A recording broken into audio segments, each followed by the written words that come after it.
What point did you realize you had changed social classes? By any estimation, I had a lower class upbringing, but by the time I was 26 I had been to school, and thanks to being smarter than average and much harder working than average, I had found my way to a job as a quant as part of JP Morgan's fourth floor trading team at 60 Wall Street. Since I came from a lower class background, I was at what seemed to me to be an obvious disadvantage, so I had been working 100 hours a week for months, and I was exhausted. Eventually it caught up with me, and instead of getting up at 4 a.m. and hustling to the office, I slept through my alarm and didn't wake up until about 7:45. Immediately I panicked.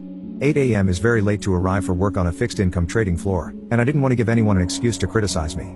So I threw on a suit, grabbed my tie, and ran to the train for my 20-minute ride to the World Trade Center. When I burst out of the station for the short walk to 60 Wall Street, I was no less panicked. It was a cool autumn day, so I half jogged my way across the park and down Broadway, turning left on Wall Street. 2 blocks down, right alongside the New York Stock Exchange, I came upon a small group of policemen who were monitoring a protest of some kind. The protesters didn't make it clear what exactly they objected to, but were highly animated and determined to disrupt things. There were about 30 of them in total, no more. I think it might have been something about animal testing, though what that had to do with the stock exchange I had no idea. Their elbows were locked together and they spanned the whole street from sidewalk to sidewalk. I was late, and didn't care about their protest. I cared about my boss, in my imagination, scowling at my empty chair and saying, "Where the hell is Costello?" It was already after 8 a.m. I needed to get to work and I needed to get there as quickly as possible. I didn't have time to double back to the corner, go around the block to Pine Street and go into the office the back way. So instead, I walked to the edge of the screaming protesters, pointed to the small gap between the last protester and the wall, and said, "Excuse me, I just need to slip around you to get to my office." The protester, who was probably about 10 years older than I was and looked like a hairy college professor, looked at me with visceral hatred and fury in his eyes.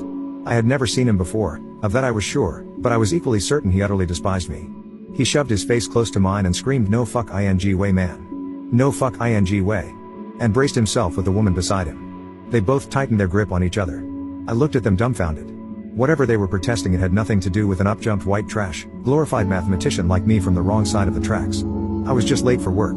I stood there for a second in momentary shock, and that's when I felt a hand fall very gently on my right shoulder. I turned around and looked up into the face of a very large policeman. He was about 6'5", 260 pounds, black, about age 55, and it seemed clear to me that he was the guy in charge on the police side. Now keep in mind, I grew up poor white trash. To that point in my life, 100% of my interaction with policemen had begun with the phrase, "What you think you're doing here, boy?" I thought for certain I had violated some rule regarding protests with which I was unfamiliar, and now I was going to be seriously late. The policeman leaned down and calmly said, "Excuse me, sir, would you mind stepping this way, please?" He called me sir. Does he mean me? He put his right hand gently on my chest and guided me back a step or two, placing himself partly between me and the protesters. He then looked over his right shoulder at the gathering crowd of cops and gave them a nod. In unison, the cops swung into action. 2 of the cops grabbed a woman in the center, yanking her from the line of locked elbows. Immediately the protesters' wails became more shrill, but the cops were undeterred. They picked the small woman up over their heads while she squirmed and struggled, and half carried, half tossed her into a waiting van. About 10 other policemen began working on separating others from the line, who had all suddenly fallen to the ground to be dead weights. People were screaming, cops were yelling, and bodies were scurrying about. From behind the big policeman who kept himself positioned between me and the action, it was all a blur. Eventually the protesters had to move to the center of the street to try to keep their line intact where the police had been removing people, and that created a gap on my side of the street. The policeman who had been protecting me the whole time said, "Would you step this way, please, sir?" as he guided me along the wall past the protest, and further down toward my office. Once it was clear I could proceed without hindrance, he looked at me with a grin and said, "Here you go, sir. Have a nice day." My jaw was on the floor. "Thanks very much," I muttered, or something to that effect. I turned and scrambled down the street to my desk. I got a little ribbing when I got to the trading floor, though nothing critical. Everyone knew how hard I'd been working. And on that day the MD in charge showed up late, so it was really of no consequence. When I told the story later, one of the older guys on the desk said that the police always handle the protests that way. If they stand and scream, no one touches them. But as soon as they visibly obstruct someone who is trying to conduct business, their instructions are to classify it as a disturbance and to arrest everyone involved. I have no idea if that was correct, but it seemed to match what had happened pretty closely, so I thought it made sense. I had grown up with the unstated understanding that the police are people who do things to you. Until that point, it had honestly never occurred to me that the police can upon occasion also do things for you. But from then on it was clear to me that I had entered another kind of world.